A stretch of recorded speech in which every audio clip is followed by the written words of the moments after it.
Hello friends. मेरे पास कई husband wife जो है वो कंसल्टेंसी के लिए आते हैं। वो श्योर नहीं होते हैं कि उन्हें सेपरेट हो जाना चाहिए या उनके बीच में जो इशू है वो सेपरेशन के लायक है या नहीं, तो वो कंसल्टेंसी के लिए आते हैं। और हालांकि मुझसे पहले वो काउंसलिंग के लिए भी जा चुके होते हैं। उन्होंने अपने जो इश्यूज़ है उसके लिए काउंसलर से भी काफ़ी सारी पूछताछ की होती है। पर मेरे पास जितने भी कंसल्टेंसी के लिए ख़ास करके जो रूबरू मेरे पास हस्बैंड वाइफ आते हैं, मैंने देखा है कि उसमें सबसे जो बड़ा इशू है उनका, वो होता है कि उनके बीच में एक जो फाउंडेशन होना चाहिए इन्वेस्टमेंट का, वो इन्वेस्टमेंट नहीं होता है। और वो फाउंडेशन ऑफ इन्वेस्टमेंट है इमोशनली इन्वेस्ट होना। कई बार जो वाइफ है वो आके बोलती है कि मैं सब कुछ करूँ मैम, पर इसको मुझसे प्यार ही नहीं है। और हस्बैंड बोलेगा कह रहे मैं प्यार तो बहुत करता हूँ, उसको मेरा प्यार दिखता नहीं है। तो मुझे ऐसा लगता है कि शायद जितने लोगों से मैंने बात की है ना, वो लोग एक दूसरे से प्यार बहुत करते हैं।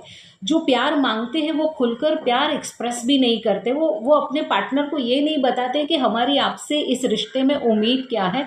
और दूसरी ओर दूसरा पार्टनर भी जो है वो ऐसा समझता है कि मेरे जो एक्शंस है वही मेरा प्यार डेमोन्स्ट्रेट करता है या मेरा प्यार जाहिर करता है। पर देखिए, आज हम जिस दुनिया में रहते हैं, आज उतना ये नहीं है कि दिल से वो दिल का कनेक्शन होता है, तो फील हो ही जाता है कि सामने वाला या हम एक दूसरे से प्यार करते हैं।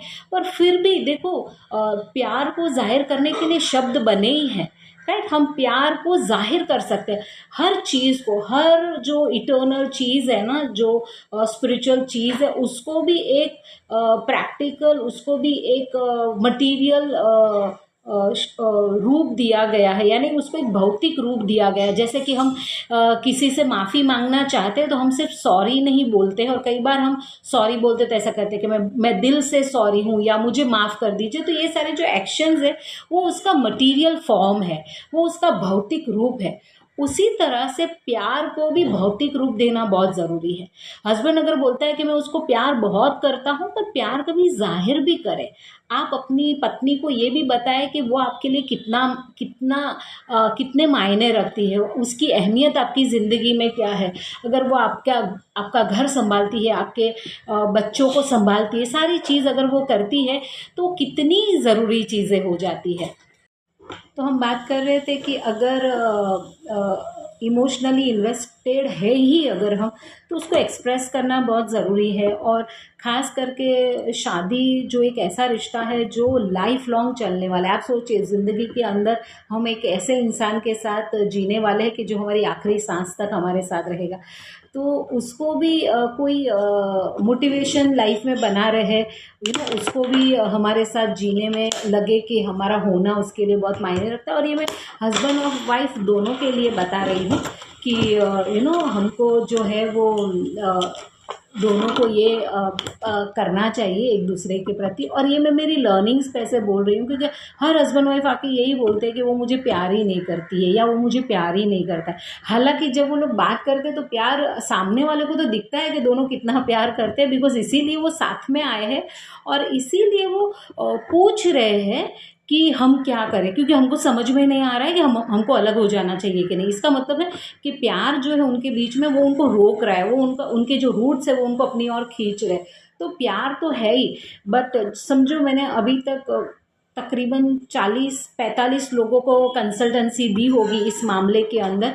काफ़ी सारी ऑनलाइन फ़ोन पे भी दी है और काफ़ी सारे लोग मेरे पास यहाँ आके भी देखे। तो ये सबका जो मैं निचोड़ देखती हूँ ना, उसमें यही है कि हम टाइम इन्वेस्ट नहीं करते, हम इमोशनली इन्वेस्टेड नहीं होते। हमको ऐसा लगता है हम प्यार करते हैं तभी तो सारा कुछ कर रहे हैं ना, हम कमा के ला रहे हैं या हम घर संभाल रहे हैं, हम बच्चों को संभाल रहे हैं, हम एक दूसरे के करीब आ रहे हैं। देखो, प्यार और प्यार जाहिर करने में फ़र्क होता है। कभी कभी हमने अपने पार्टनर की तारीफ़ कर ली, चाहे वो अच्छे दिख रहे हो या अब अच्छा कर रहे हो। कई बार हमें लगता है कि सिर्फ फीमेल को ही तारीफ़ की ज़रूरत होती है, पर मेल को भी उतनी ही ज़रूरत होती है। अगर वो अपने करियर में बहुत अच्छा कर रहा है या तो फिर वो अपने करियर में कहीं पर लैक हो रहा है, तो हम उनको मोटिवेट करें कि यहाँ पर अच्छा हो रहा है, यहाँ पर थोड़ी मेहनत की ज़रूरत है। बहुत अच्छा कोई अचीवमेंट किया हो, कोई चीज़ें की हो, तो एक दूसरे को इस तरह से हम एक दूसरे के अंदर इमोशनली इन्वेस्टेड रहेंगे, तो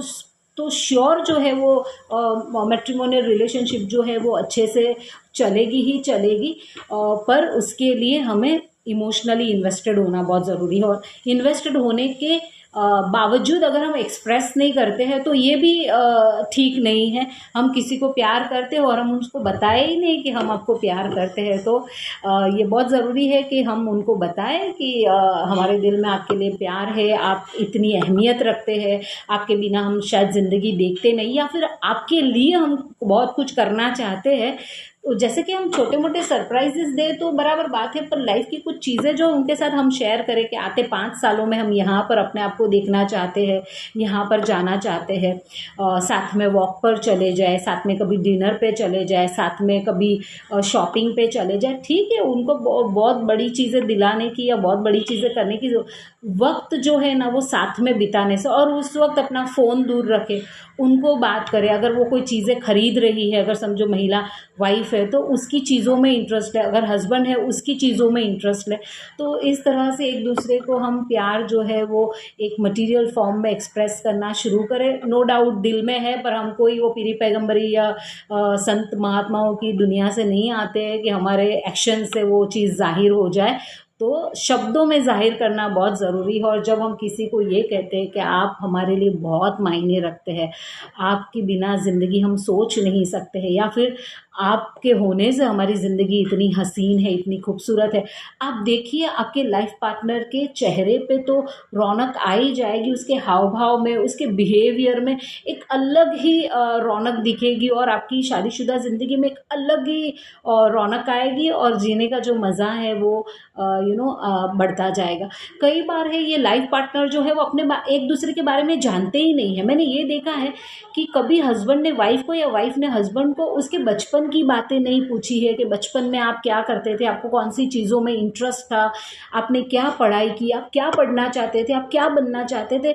इस तरह से अगर हम उनके साथ बातों में लगते हैं ना, तो शायद हमें ये लगे कि कुछ उनकी अधूरी इच्छा है, कुछ ख्वाहिश है, जो आज एज अ लाइफ पार्टनर हम उनको पूरा करने में उनको सपोर्ट कर सकते हैं, राइट। जैसे कि अभी एक एग्जांपल की बात करूँ तो एक इंस्टाग्राम पे ही एक रील आई थी जिसमें वो ग्रैंड चिल्ड्रन जो उनके थे, उन्होंने उनके ग्रैंड पेरेंट्स को पूछा था, तो उनको था कि वो बहुत अच्छा खाना पकाते थे, और उनको बहुत इच्छा थी कि वो एक ऐसा एस्टैब्लिशमेंट बनाए जिसमें वो खाना बनाए लोगों के लिए, और अपना एक छोटा सा एस्टैब्लिशमेंट बनाए। 90 ईयर्स की उसके ग्रैंड पेरेंट्स की जो इच्छा थी ना, वो उनके ग्रैंड चिल्ड्रन ने पूरी की। तो आप सोचो, कई सारी दबी इच्छाएं होती है हमारी, जो हमारे लाइफ पार्टनर्स को पता नहीं होती है। तो इसी तरह से एक दूसरे के बारे में थोड़ा थोड़ा जानते रहे, थोड़ा थोड़ा सपोर्ट करते रहे, तो मुझे पूरी उम्मीद है कि मैट्रिमोनियल लाइफ जो है वो इतनी ब्यूटीफुली आप उसको आगे बढ़ाते जाएंगे, प्यार बना रहेगा, बॉन्ड बढ़ता जाएगा, विश्वास यकीन जो है वो बढ़ता जाएगा, और आपकी ज़िंदगी बहुत अच्छी जाएगी। Thank you so much for watching my videos. Please आप ये वीडियो आपको लगता है कि आपकी फैमिली फ्रेंड्स सर्कल में किसी को काम आ सकता है, तो प्लीज़ आप उन्हें फॉरवर्ड करें, और प्लीज़ आप मेरे चैनल को सब्सक्राइब करें, मेरे वीडियोज़ को लाइक करें। अगर आपको पसंद है तो ही आप लाइक करें, और आपकी सराहना से मुझे और भी वीडियो रिकॉर्ड करने के लिए मोटिवेशन मिलता है। Thank you so much for watching my videos.